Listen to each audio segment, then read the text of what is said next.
I would like to invite Dr. Parmesh S., consultant physician and diabetologist at Bangalore Diabetes Center, Bengaluru, to moderate this session. We welcome you, sir.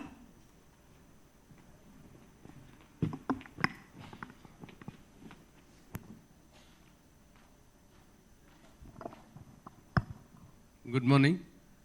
I would like to thank Dr. Manohar for this kind invitation to this wonderful conference. And I would compliment him and his team for this stupendous arrangements that he has made. Today we are going to have an exciting presentation by two speakers, Dr. Rahul Bakshi and Dr. Samir Shetty. The topic is about obesity as well as diabetes, how it's no more considered as two separate diseases, but as a continuum in the metabolic process where you can consider obesity and diabetes as two stages of the same process. Fortunately for us today, we have drugs which can handle both of these, namely the incretin molecules. And to speak about obesity, we have none other than Dr. Rahul Bakshi. He's the consultant physician and diabetologist at Bombay Hospital, Mumbai, with 17 years of experience as well as postdoctoral fellowship in diabetes. Having worked in Singapore in the diabetes and endocrinology department for more than 7 years, he worked in Bombay Hospital in 2019, and he's also worked as an assistant professor in the famous Nair Hospital, Mumbai, and written multiple textbook chapters, published internationally in research, and has been an investigator and co-investigator in many multi-center international clinical trials. Over to you, Dr. Rahul. Thank you, sir, for the kind introduction, and good morning, everyone. So, obesity, diabetes continuum in India, the power of dual agonism. So, this is the disclosure for today. Diagnosing obesity in India and its metabolic links. So this, I'm sure we have seen these slides many a times in the last 1 year.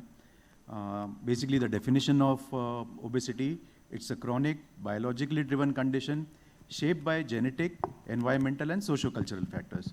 So if you see that on your right, factors contributing to obesity, you'll notice some of them are changeable, modifiable, you can modify, and some of them you cannot modify. You cannot modify your genetics. But socio-cultural practices, for example, different parts of India, the kind of breakfast we have. Traditionally, most of our breakfast is rich in carbohydrates. Today morning also, I had one dosa, I had one idli, and breakfast in the hotel. Coming from Mumbai, the local breakfast can include poha. A lot of people have vada pav, which is basically nothing but a pav, which is a kind of bread made with maida, and potato vada, which is fried, and potato, right? So, and any part of, you go to the north, there are parathas and so on. So, a lot of our socio-cultural practices also have played a role, and they are sometimes modifiable. That is how we have to look at obesity when we treat. Behavioral, again, say for example, the number of hours of sleep we get, or do we go for a morning walk or not? Things have changed. People will say, oh, my grandfather also used to eat the same meal, which a lot of us can argue.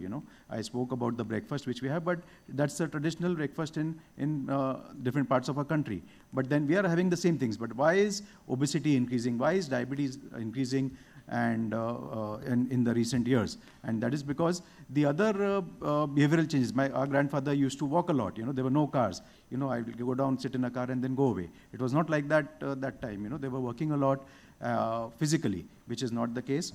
Environmental factors, again, say the pollution and other things also play a role. A lot of evidence of that affecting diabetes and obesity as well.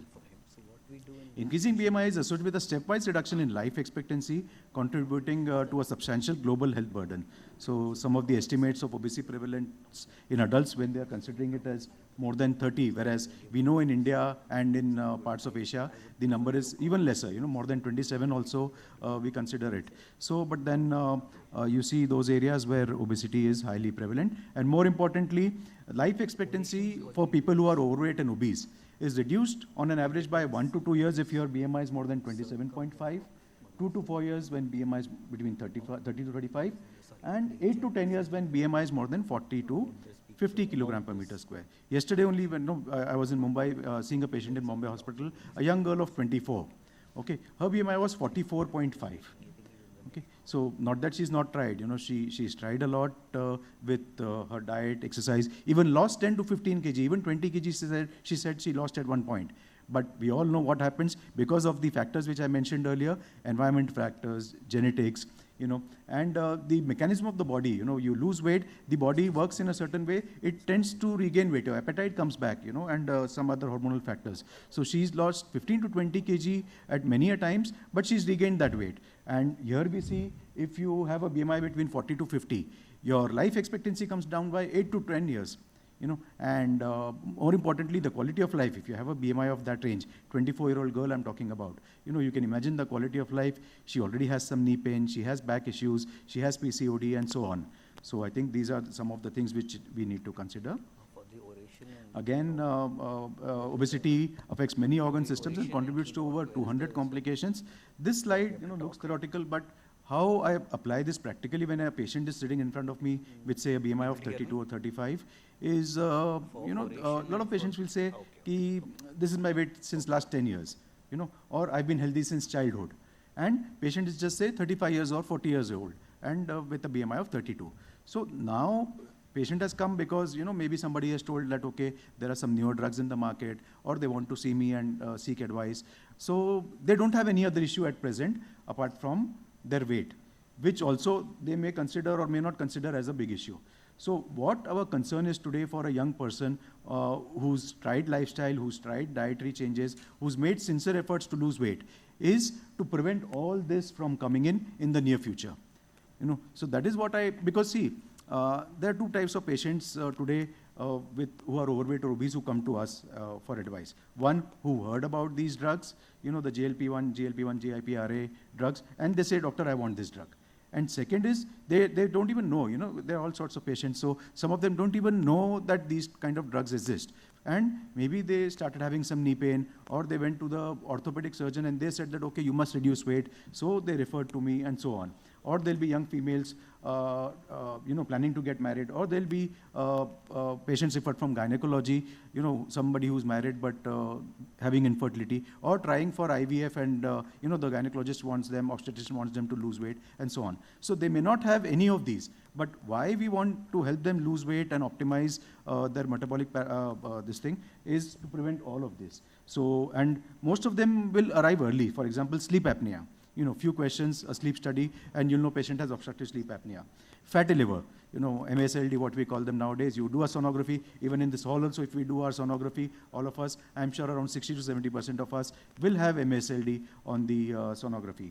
Gallstones, infertility I've mentioned, GERD, cancer risk goes up, physical functioning, chronic back pain. Diabetes and pre-diabetes, again very important, which sir mentioned during the initial part. Incontinence, knee osteoarthritis, and so on. Cardiovascular disease, again, very, very important. So patient may not have all these at a young age, but if you continue that weight for the next 5 to 10 years, so one by one, some of these might start coming in. Why obesity matters, and this is probably similar slide to the last one. So type 2 diabetes, 5 times increase, sleep apnea, 5 times increase, hypertension, heart failure, osteoarthritis, CKD, and obesity-related cancers. So 75% of people living with obesity had at least one obesity-related complication. So again, very important, as age grows, as the duration of obesity grows, this thing will be noticed more and more. In obesity, enlarged and dysfunctional adipocytes promote ectopic fat accumulation and systemic inflammation. So the inflammatory cells, as you see on the right, cytokines, and inflammation and insulin. This is the basic pathophysiology, which leads to ectopic fat as well as the visceral fat. Increased adipose tissue deposits in the key areas can lead to OSA, which in turn can contribute to obesity. So now again, this again forms a very important part of patients which we see, patients referred from our chest physicians to us. Patient has OSA, already on CPAP, and they want them to lose weight, because you lose weight, you can reduce the pressures. You may or may not get the patient off the machine, but definitely the pressures get better, the quality of life improves. So that again is very, very important in such patients. Excess adiposity drives hyperglycemia in multiple pathways, so via skeletal muscle, via pancreas. Liver has increased fat accumulation and increased TG secretion, which can lead to increased glucose production. Reduction in beta cell function, and all of these will lead to hyperglycemia, which can gradually lead to pre-diabetes followed by type 2 diabetes. Again, excess adipose tissue is a key driver of hypertension with sympathetic nervous system overactivation, changes in the RAS system, changes in functional renal changes, increased vasoconstriction leading to increased sodium reabsorption and water retention, so leading to hypertension. So now the thing is, what all these complications I'm mentioning, OSA, knee pain, diabetes, pre-diabetes, hypertension, when we start using these drugs, most of them we can prevent them from happening, or if the patient is already on drugs, most of them we can help them reduce. And many a times, for example, here we are on a slide for hypertension. We see patients who are obese, who have diabetes, and who have hypertension, and they're on. It's not uncommon to see patients on 3 or 4 antihypertensives, right? We use a lot of combinations also. So patient comes, he's on 3 medications, but all of them are double, dual drugs. So many times you see patient loses 5 to 7 kg, the blood pressure which was stuck at 140/90 suddenly comes down to 120/80. You've never seen that blood pressure for that patient. The patient himself has not seen that blood pressure for last 5 to 10 years, right? So what that gives me an opportunity is to reduce the antihypertensive drugs, which a lot of us will agree we do it very commonly when the patient on these drugs lose weight. So that is an under-discussed and under-appreciated. You look at the trials and studies, they'll say 4 to 6 millimeters of mercury, 6 to 8 millimeters of mercury BP reduction. In practice, it is much more higher than that, because patient not only will take the drug, they will also modify their diet. You'll increase the protein, you'll reduce the carbs, patient will start exercising. So all these factors will help you reduce their antihypertensive drugs, which is a very, very important. When patient comes to us, we many times see the prescription, there are 12 drugs, 16 drugs, and a lot of patients tell, and especially if somebody has cardiac or renal issues as well, apart from diabetes and obesity, it's not uncommon to see 12 to 16 tablets per day. Patient is tired, they sometimes say, I don't feel hungry, I fill my stomach with tablets only. This is what real patients will tell you. So, from 16 you make it 14, or 14 you make it 12. That will make them very happy. Not that randomly you reduce the drugs, but see what all is required. After 2 months patient comes, look at the lipids, look at the blood pressure, see what all you can reduce, and that goes a long way in, improving patient satisfaction, improving the compliance, and improving their trust in you, that, we are not only here to prescribe medications, so increase the drugs, but we are here to optimize the treatment in a good way. Challenges most commonly hinder our diagnosis of obesity in patients. Obesity is frequently underdiagnosed due to communication and system level barriers. Delayed recognition limits timely intervention. Patients will not approach you.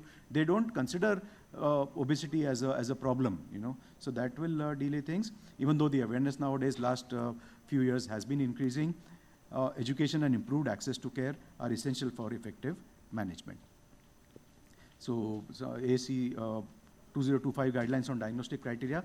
BMI, of course, remains the starting tool, and BMI again is important because our guidelines mention BMI as a criteria to start these GLP-1, GIP, RA drugs.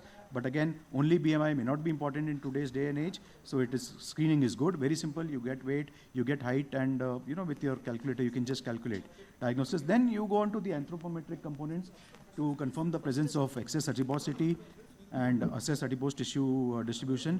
Waist circumference measurement is very important. Recently, I was in another session last week, and one of my colleagues was saying that his professor, when he was under training, told him, they were studying metabolic and they were studying diabetes and obesity only, told him, in the wards, if you come without stethoscope, it's okay, but don't come without a measuring tape. So, that line I liked actually. So, not that you come without a stethoscope, but carrying a measuring tape and checking waist circumference of all our patients can be a very, very important, very simple tool in this field. And of course, apart from waist circumference, waist to height ratio for classifying abdominal obesity and cardiometabolic risk. So, anthropometric criteria and clinical criteria. So, here confirmation of excess body fat with waist circumference, we have BMI, and then there are ways to get direct fat measurements, and clinically signs and symptoms of ongoing dysfunction, basically the complications which I have mentioned, and age-adjusted limitations of mobility. So some of the other exploratory anthropometric measures on your right, neck circumference, waist hip circumference, and weight height ratio. And standard anthropometric measures include, as mentioned, BMI and waist circumference.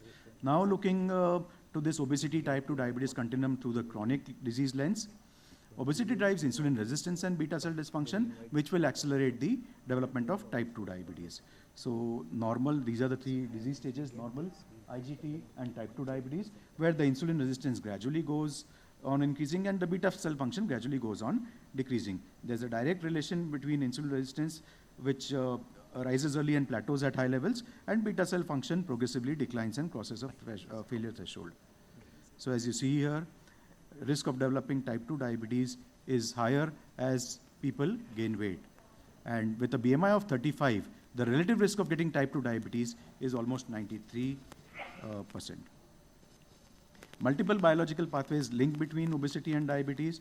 So physical environment, as I have discussed initially, food, physical activity, safety, alcohol.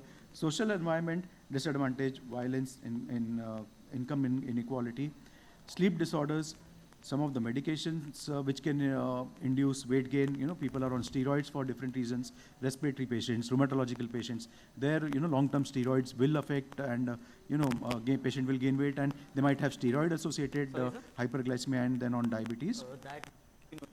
Weight loss reduces progression from pre-diabetes to type 2 diabetes, and lifestyle intervention as seen in these trials reduced type 2 diabetes risk by almost 58% at 3 to 4 years, and sustained benefit observed up to 20 years. So again, these are very old studies, but still very, very relevant, just emphasizing the point that even lifestyle measures will help, sustainably, but in around 50 to 58% of the patients. Remission of type 2 diabetes in relation to weight loss over a period of 2 years. So reduce weight and you get into remission. Remission term is very important. Many of our patients talk about reversal. It is important to correct that term, that it is remission, because they need to be aware, reversal means patient will say, my diabetes is over now. I can eat anything, I can do anything. That's not the case. Many of them will have diabetes again, if they do that. And even otherwise, many a times remission is usually for a period of time, could be some years to months to years, but then that has to be taken into account. Cardiometabolic benefits of HbA1c and weight reduction. So diabetes-related deaths, complications, macrovascular, microvascular, all of them will reduce. Blood pressure reduction, we have discussed. Cholesterol improvement as well. So newer glucose-lowering therapies combine glycemic control with weight neutrality and weight loss. So as we see on our left, SUs, thiazolidinediones, insulin, all of them are great drugs, but they will lead to weight gain, or at least they will not allow you to lose weight in spite of you trying well.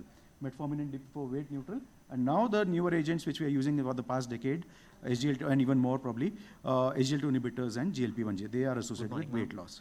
So now this is the last slide, key takeaways. Obesity is a chronic biologically driven condition shaped by genetic, environmental and socio-cultural factors. Obesity affects many organ systems, as we have seen, from top to bottom. It can affect all the organ systems. Obesity drives insulin resistance and beta cell dysfunction, and newer glucose lowering therapies combine glycemic control with weight neutrality or weight loss. Thank you. Thank you, Dr. Rahul. It was an excellent presentation, very practical from your experience. I request you to occupy the chair because we are going to have a panel discussion after this.